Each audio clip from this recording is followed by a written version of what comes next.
We log on, type a few words into a prompt box, and within seconds, we have a perfectly structured essay, a block of code, or a market analysis. The magic of generative AI is that it completely removes the friction of daily mental tasks. It feels like pure, consequence-free productivity. But if you use these tools frequently, you might have noticed a lingering mental fog. You close the tab, and suddenly you struggle to recall details of what you just wrote. Forming a deep, independent thought takes a little more effort than it used to. To understand exactly what is happening inside our heads when we outsource our thinking, researchers at the MIT Media Lab conducted a 4-month longitudinal study. They attached EEG monitors, sensors that measure electrical activity, to 54 participants to track their brainwaves while they wrote essays. These scans show the brain's electrical activity during the task.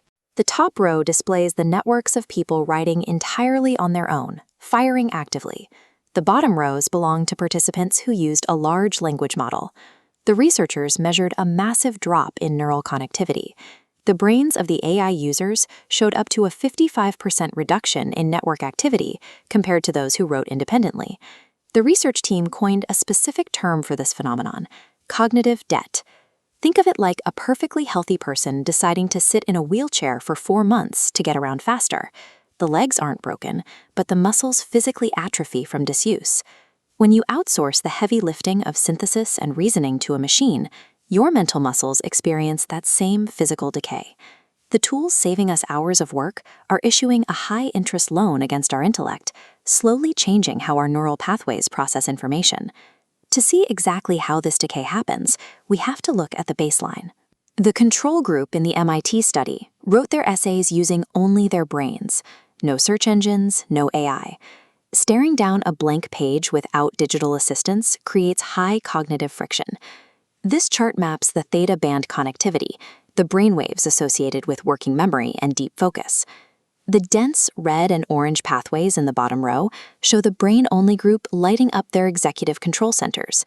Because they had to fight through the friction of the blank page, they were actively searching their own memories and building robust neural traces to connect their ideas.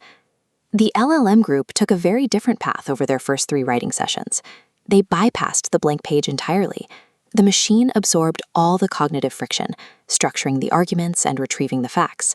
Without that internal effort, the AI users became passive editors instead of active creators.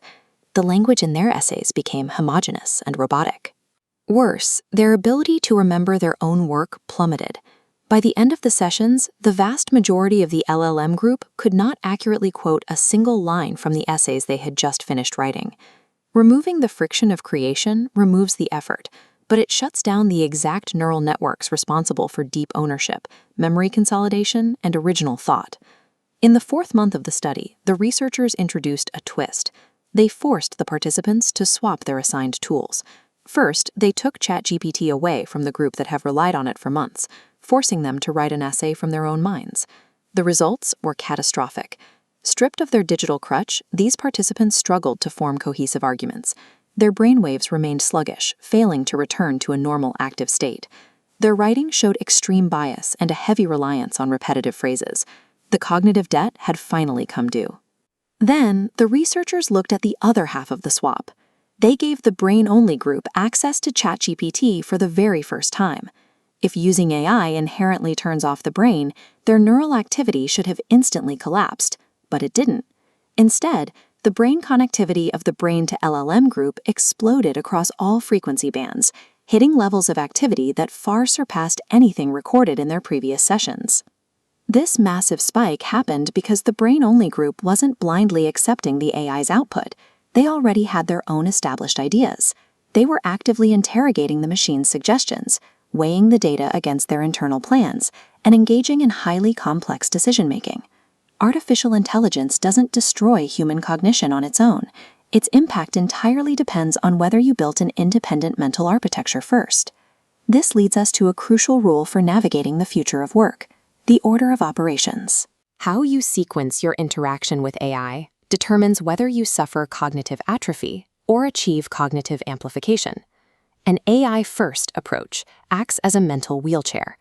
When you ask a machine to generate the initial structure and ideas, you skip the necessary internal synthesis. You guarantee that your ideas will be shallow, your memory of the work will be weak, and your perspective will be easily manipulated by the algorithm's biases. A brain-first approach transforms the exact same software into a powerful lever. By establishing your own foundation, your human friction acts as an anchor. The machine simply provides the acceleration, allowing you to edit, refine, and scale without losing your intellectual agency. The solution is remarkably analog. Suffer the blank page. Establish your own foundational thoughts. Outline your structure, and do the hard, uncomfortable work of thinking before your fingers ever touch a prompt box. In an economy rapidly being eaten by automation, raw, unassisted cognitive friction is your most valuable asset. Pay the upfront cost of thinking now, and you will never fall into cognitive debt.